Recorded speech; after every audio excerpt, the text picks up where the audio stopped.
Hello. Are we on time? Yes, we're on time. Wow. We moved an hour up. Well, I know, but even that. It's 8 o'clock in Florida time, 5 o'clock in California time, but we are now in Florida. So hello Felicity, hello Gina, Shaughnessy is here from Washington, awesome. I'm Amelia, this is Herman, and Stacy. Hi. So tonight's agenda, we have a lot to cover. We're talking about our journey to Florida. We're talking about rider position, and we're talking about groundwork because this is the last few days to sign up for the groundwork super pack. So how was our journey to Florida? Non-stop. It was fun and games from beginning to end. How far was it? It's 2,500 miles. We made it in 42 hours. We never got out of the truck. Well, we stopped for an hour to look at the horses. They seemed fine. The driver was terrific. And so we just jumped in and kept driving and just drove across. For those of you who don't know, we moved to Florida. So Sunday morning at 3 a.m.? 3 a.m. We met the shipper at the barn. So we had a shipper with this, it was like a horse limo. It was an 18-wheeler. It was insane. The trailer can accommodate 12 horses, depends on how he puts the dividers and everything. We shipped 5 horses. And they had box stalls. Everybody had a stall. Luxury. And Messi's eating the wire. Hopefully we stay connected. Anyway, so yeah, the horses had, each one of them had a stall. They didn't have to get out. He stopped a lot, fed, watered, and kept driving. He stopped a couple of times he has to sleep. And he was here, 12 hours after us or something, 16? Yes, because we just drove straight through. Herman is like a madman. I was like, hey, should we stop and rest? He's like, no. As I'm busy cramping up and I can't use my arms after about 36 hours. I'm like, we'll make it. I was like, are you sure you don't want me to drive? And he's like, well, maybe because I can't really lift my arms up anymore. I was like, oh, that's bad. Yeah. But I worked a lot on my computer. And how was Messi? Messi was great. He was a champion. He was awesome. And Stacy flew here. I did. My way of getting here was super easy. We got everything ready for them for when they showed up. In Boulder? Denver. In Denver. And then Tampa. And then drove. And she met my mom in Denver, and then they flew here to help us out, which was fantastic. And I was just so relieved when the horses got here. That was like the biggest thing, was just that the horses got here and were safe and like okay, because it's a long journey for them. But I think the way we did it, and because it was like all 5 of them and they were like friends, so it was they all know each other from the barn. It was like a barn on wheels, and they all loaded super easy. And then when we stopped to visit them, they were all just like eating, and apparently Future and Kensington even laid down on the trailer, yeah, which was pretty cool. And then I got here, we unloaded them. They've been going out in the field every day. I can see the barn and the turnouts like from my office here, which it's always been my dream to live at the barn. So let us know if you want to see a like behind the scenes barn tour, farm tour, because we're thinking that maybe we should do one of those. I think so. It's in the thought process. It hasn't been officially decided upon. Yes. It's in the thought process. But basically, my friend Chris has built this amazing facility with a barn and a covered arena, and it's like 300 acres, and we're grateful to be here. And the arena's not quite done, so we've just been trail riding the horses, which has been awesome. Which is still just an amazing thing. Apparently my horse is a forest dweller. She was just... She's pretty brave. She did not like the hay bales. Interesting. If those big round hay bales. So we have these giant hay fields that we can ride around in. Yeah. And the trees are magical with the moss hanging down. Yeah, the Spanish moss hanging down. It's pretty. Yeah. I scared a few turkeys this morning on Kensington. I was riding him out in the field, and these giant turkeys jumped up and flew up into the trees. So that was exciting. Messi has been loving life because in California, he always had to be on a leash at the barn and also at our little compound where we lived. And now he runs around all the time and he's exhausted. And there's 2 other dogs here and they just go hard all day, and he comes to the house and right now he's underneath the desk out. Yes, exhausted. Which is better than poor anxious chew the house down dog. Yeah. But the horses have settled in great and we're happy to be here. So, and Stacy brought Kumani along all the way from California. Where So you staying? Nice Yeah. little field trip. it's been great to have her here. She's been helping us settle in and clean our bridle. Set up the tack room. Set up the tack room, clean the lead, make an arena. Set up the house. So, shall we talk about rider position? Because this week's video was 10 tips from the Carl Hester Masterclass, which you were at, right? Mhm, yeah. And then we were all struggling trying to remember all 10. Yeah, so let us know if you watched this week's YouTube video, 10 rider position tips from Carl Hester, and you could comment in the chat. Help us out with what were some of those tips from Carl Hester. Do you remember any, Stacey? The one that I liked the most was the carrying your hands up and forward rather than down or out. Up. He But we all talked about struggled with the clock. The counterclockwise or The either this right. way or this way. Yeah, the counterclockwise half off. But all the riders carried their hands much higher than what I thought would be the norm. And he also said one of his tips was you want to hold like you're holding a cup, not like you're holding a handbag. Like you don't want to turn your hand over. You want thumbs up, palms facing each other. Holding No that monkey mug. Yes, Yeah. so that way you can supple your horse nicely. What other tips? The stretchy up one, but he calls it a magnet. Yeah. Somebody, they're magnetizing your head and lifting you up. Pulling high. Stretch That'll up stretch you tall. up. And legs long. That was another one. Posting? What Oh, did yeah. he say about posting? Oh, he made a joke. He's like, I'm old now, I post.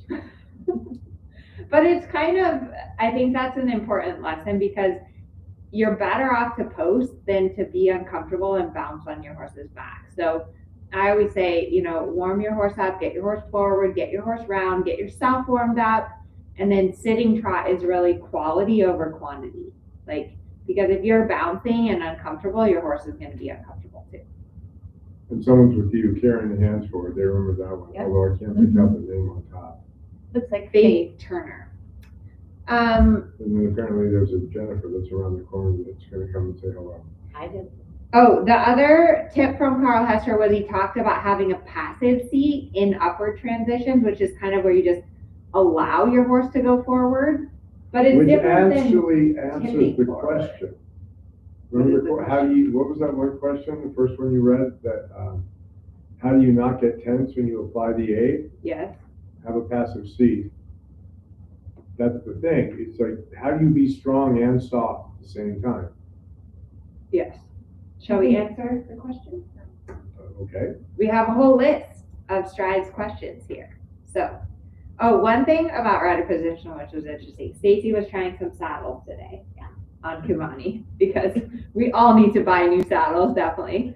But did you hear her say how she was like, I don't want you to have to think about your saddle. Like, I want you to just be in the correct position. Right. Because I was trying some saddles and I was like, well, I think maybe if I change my rider position, this one will work. Maybe I'm not riding correctly and then I can use this saddle. And she said, no, I want you to not think about the saddle. She said, there's too many other things to be thinking about. You should just be able to ride. I thought that was really, I was Yeah. like, oh, that makes a lot of sense. But your saddle, it should put you in the correct position. And then you shouldn't have to think about it. You should just be able to. So did you end up with one? A contender. But it was interesting. Was that the one that when I saw you on, that Mhm. when the horse, Yep. everybody looked softer and a little more Yeah. through? And he was like playful when I asked Did him you for see a a difference? transition. Yeah. I thought I did. But the other thing that was super interesting, which I've never had a Oh, saddle okay. fitter do, is that so Stacy's horse pushes the saddle a little bit over to the left, which I feel like most horses do. Let me know in the chat if your horse pushes the saddle to one side or the other. And typically we don't like to asymmetrically flock the saddle because if you change the flocking in the saddle, then you're kind of just committing to your horse being crooked in a way. So what she did, which was this interesting, was she in that type of saddle, you could change where the billets went. And so she pulled the billets more back on the right side, which helped to keep the saddle over to the right. And I was like, it makes a lot of sense because it was like changing the way the saddle was strapped on as opposed to changing the flocking. It's kind of like how a corset would work. Yeah. Yeah. Cinching up in different spots. Our poor horses. Okay, rider position questions. First one is from Jody. When you're doing circles and you use your inside leg to make the bend, do you keep it on for the entire circle? Your legs have to supple like your hands supple. I like you talked about the analogy of a breathing leg. So I think of like the leg breathing. Right, with the ribs, because Mhm. that's where the horse's lungs are right there. Or with the gait. Yeah. And I think of your leg, like when you're on a circle, your legs are like a tunnel. And so if your horse falls too much in, they run into your inside leg. If your horse falls out, then your outside leg is behind the girth. But if you have your leg clamped on the entire circle, no, that's not going to work because your horse is just going to ignore your leg. And then they can't hear you anymore. Okay. Alice, I have no idea what to do with my seat. Does anyone else feel that way? I have no idea what to do with my seat. Stacey was talking about her seatbelts today. She was Yes. like, oh, I feel them. Yes. It made a difference in the different saddles, for sure. So what should your seat do? What it should do, should ride the horse. But that's not the question.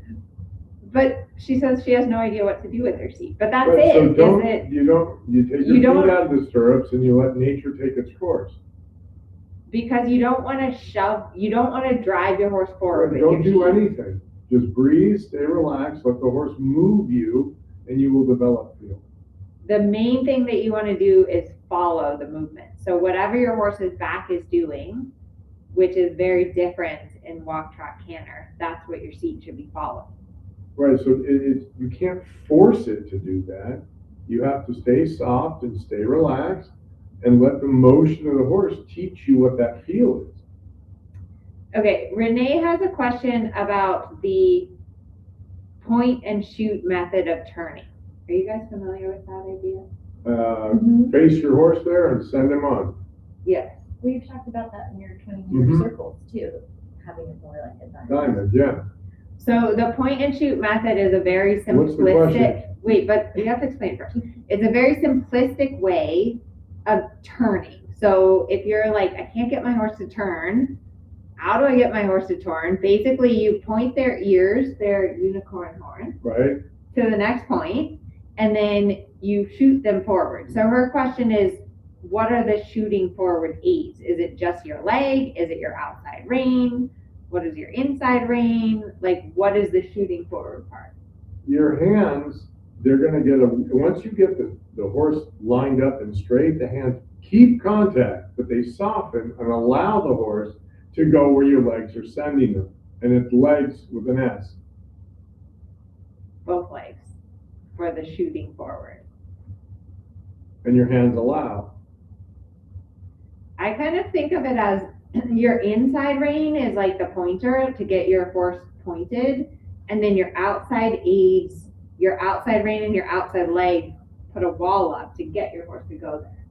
But you do need to sometimes use the inside leg too. It depends. Right, because if your horse is falling on the inside hind, the inside front, the outside front never moved over, so now you got to use more outside rein. There's adjustments you have to make based on where your horse's balance is, but the idea is when you do the point, that in that moment you've got the horse balanced on all four legs in the middle of your aid so that you can soften your hand, and that way when you close your leg, because the horse starts from a balanced position, it goes forward straight onto the line of travel. Makes sense? Yes? No? Maybe? All right, let us know if that was helpful for your turning aids. Okay, next question is from Lisa, and Lisa is asking about half halt on a hot horse. When do I bring her down a gate if she ignores the aids, and when do I stick with the aids? So like say you're cantering and you want a half halt and your horse is just hot and running through the half halts, what do you do? On a hotter horse, I'll make a circle into Yeah. it. I won't make it sharp. On a duller horse, maybe I'll make it sharp the half halt because he's not listening, he's rude. But hot horses, you get a little that way and they could get mad at you. They could get hotter and hotter. And because they're not understanding anyway, so so on a hotter horse, I might think about just spiraling that circle down smaller and smaller and smaller until they get the gait that I want. Could be a canter to the trot. You make the circle small enough so that the gait they're in is difficult, then they make the transition, and then it's nothing but love. Yeah. So the horse understands what you're trying to get to. Didn't Chris Irwin say something about that too? About the circles, that people Yeah. get too tight at the circle, you don't want Yeah. to turn them really tight. Yeah. Get a nice fade. Gently bringing them down, Yeah, like spiraling, and it gets, Yeah. whatever gait you're in gets more and more difficult, and you just, and then they break the gait. Yeah. You didn't really ask for the transition. It's more like creating a situation where they break gait, and then you reward them. And they go, oh, that's what you wanted. Because the other thing is, hot horses, the more you confine them, horses don't like confinement. So if they feel confined, like you're stopping or like forcing them to come back, it's not going to go well. Right, because you've removed flight, and the only option, they're flight or fight animals. And so if you put on that kind of pressure, then you've removed flight, they don't feel safe, and now all you have is fight. Okay, next question. This is a good one from Sarah. These are our strides questions. She says, I'm having trouble with her horse being fussy in the contact. How do I stay steady with my hands when she's all over the place with her head? And how do I get her past this stage?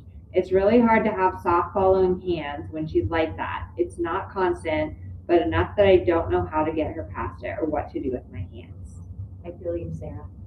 My 3-year-old is that way. It's a very common thing. Advice?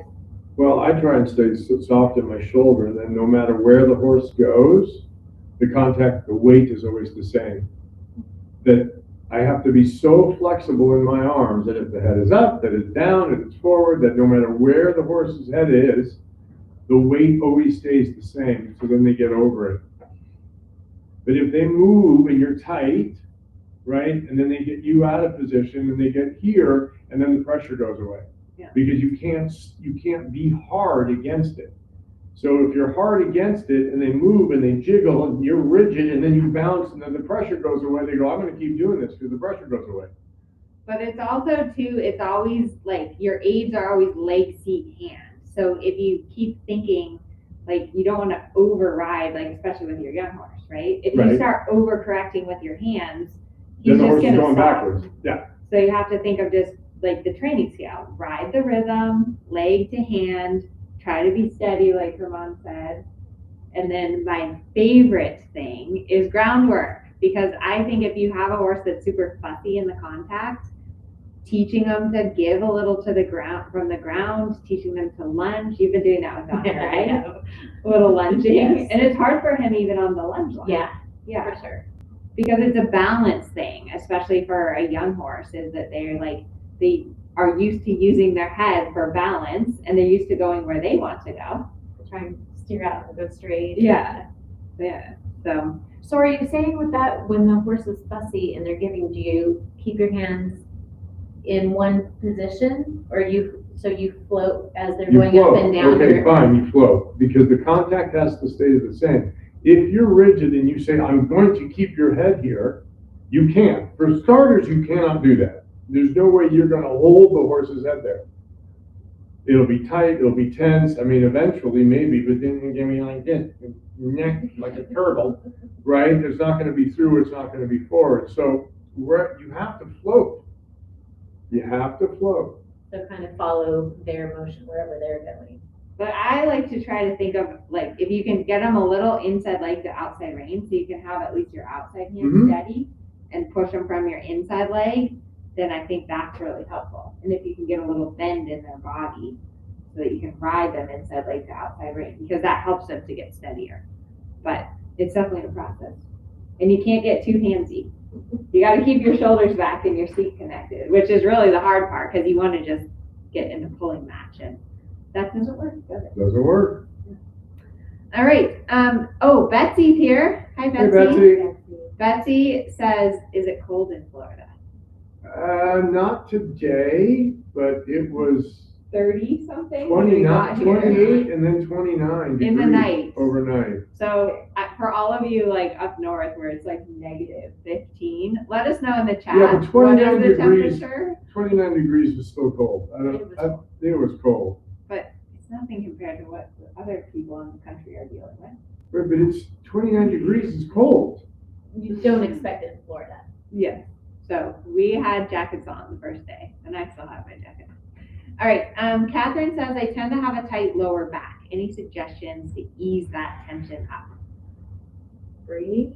Yeah, and then what I do a lot when I'm tight like that is I try and look back at the horse's tail. Just to loosen my back. Like you just turn your head and All the way around to one side, all the way around to the other side a couple of times. while you're walking? Mm-hmm. That's a good one. I like that. Because I got to stretch. Let's try that. I like the jelly part of the wood and jelly. Oh, Not just yeah. shaking it out. If I feel tight, I just Yeah, that's another get one. loosey goosey. That really take your helps you knees off. I remember the first time you did it. You're like, this feels so weird. You got to shimmy. You got to get a little shimmy in there. Show us your shimmy. No. Okay, explain to them wood and jelly Okay. exercise. So wood is you get really tense, like light as a feather, stiff as a board, and then jelly you get all loosey goosey. And your horse will tighten up and go to a stop when you get to wood, and then with jelly they get all loose. Yep. And it's fun. Because sometimes in dressage we get too type A and like trying to hold everything together. And we forget that we're on a moving object and we should move with the object and then try to manage the motion. And that's the passive seat that this whole conversation started with. When you go from that wood thing, right, that's a half halt or an extended, you get tight like that. The horse goes, oh, and then you got to go to passive seat. The horse, off they go. Yes. See, look, it's negative 20 degrees Celsius with a wind chill of negative 30 degrees coming up Saturday. Where's I that? wonder where Jeanette is. Oh, that's brutal. I don't know. Wind chills are going to be negative 50 in Wisconsin. So we should not be complaining about it. You can wear a jacket in 29. There's nothing you're going to do about minus 50. So die. Oh my gosh. 13 is the low in Maryland. Oh my goodness. Well, we're going to be dying this summer when it's like very We're not going humid. to, we haven't been And 100. acclimated to humidity. Yes. Okay. One more question from Sierra. How do I get my horse to go more forward in the walk without constantly bumping her with little kicks and without going to a trot from the walk? Ooh, that's a hard one. I would help yourself by putting some poles on the ground. It's a good idea. Because Go. if you're pushing, I mean, and then, yes, push sometimes, but also make the walk smaller. It's not just about the going. You have to make the walk adjustable. So you want to bring the walk back and send it on, and bring the walk back and send it on. It's not just sending it. It's the adjustability that you're trying to get. But the ground poles will help the articulation of the joints. Yeah. We actually, since you're in strides, next month in strides, we're focusing on throughness and top line. There's a really good series of walk exercises coming for you February 1st. And we're also going to do, so this is, I'll give you a little sneak peek here.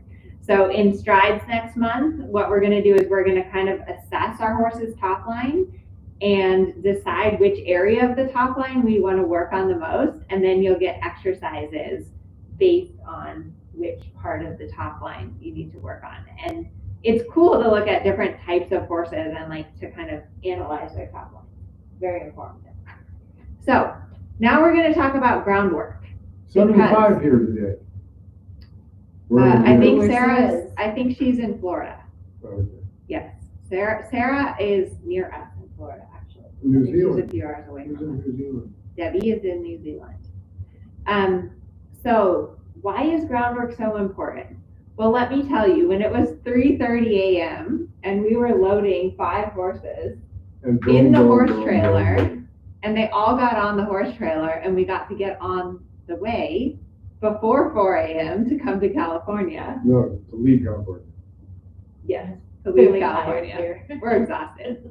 It's been a few days. We didn't sleep for 2 days, and then we got here and have been like nonstop. But that was pretty epic. But I did trail ride my horse in the woods. But after you did groundwork, he did groundwork before he got on and went trail riding his Oh, that's 5-year-old right. in the woods. And I had Stacy witness it so that she could then tell Amelia that he did groundwork before he got on. Did you do any groundwork before you got on? I actually did. Yeah. I needed to video it, but I didn't. Or was it helpful? For sure, yeah. But it certainly was, because my mare was like, woohoo, I'm 5. Yes. I'm 5 and I'm tall and I've been in a stall for 3 days. Right, they all were, because they're at this brand new facility. We don't have an arena, we don't have a round pen. So it was like, But the footing is outstanding, just yeah. wherever. I mean, it's not level, but it's solid. And it's much softer, the ground here, than it is in Florida. I mean, in Yeah. California. I don't know what state I'm in. She was saying that there's an aquifer under the ground, so it Yeah. it's like, feels almost spongy. Yeah, Yeah. yeah. Like it absorbs, where California is not Just that way. concrete. Yeah. The dirt's just concrete. And it can be beach sand on top of concrete, but it's always hard. But the groundwork is just, it's so huge. It's such a great window of opportunity to get your horse with you, to get your horse relaxed, to kind of check out your horse, and then you know what their mood is. Like, you can tell from the ground, like, oh, they're wired today, or oh, they're pretty relaxed and chill. I think I'm gonna be fine.